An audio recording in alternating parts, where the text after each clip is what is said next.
Becoming a parent for me is just the most incredible gift in the world.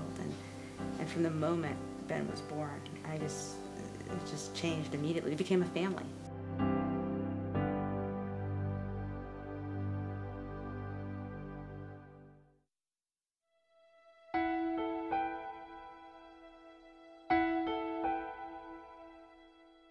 With Ben, when we first found out that, we suspected something might be wrong, it was right before Christmas. We took him in to see the doctor because he complained of a sore throat. And then they said, oh, it's a virus, it's no big deal, sent him home. And so he was just a little bit under the weather, but no big deal. And we had planned this trip to go to Disneyland.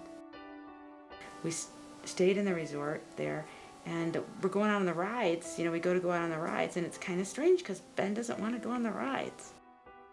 We got off the monorail, and he and I were talking, and he was talking differently. I said, well, let me look in your mouth. His left tonsil was so enlarged that it was, kind of pushing towards the middle of his throat.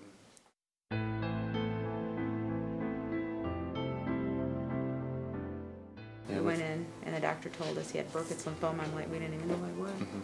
It's like the most aggressive cancer that grows. And the thing I didn't realize is that, most cancers that are aggressive double in size every 6 to 8 months.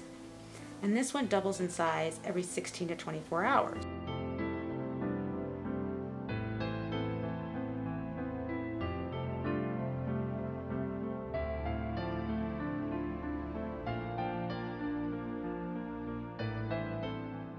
At 3 weeks, the thing was that they switched to what I call nuclear chemo.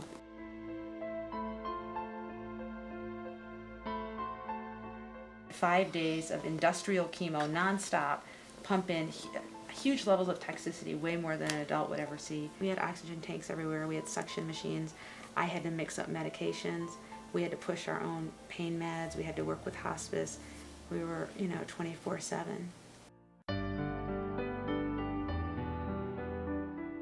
The path we're on now, I think all the things that I've done in my life and have come to actually get to this point where we, are sort of looking at how we can help other families that are on this journey and how we can transform sort of the whole childhood cancer experience. It all has kind of come together for me, just knowing like that's my calling.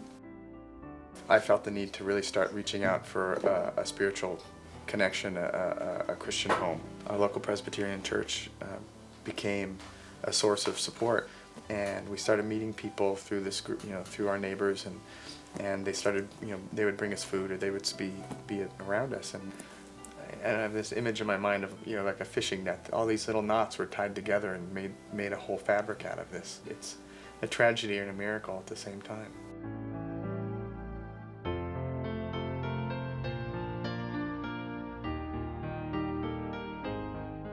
I think some of the most important things I learned from the last days of Ben's life were, how important just telling people you love them is.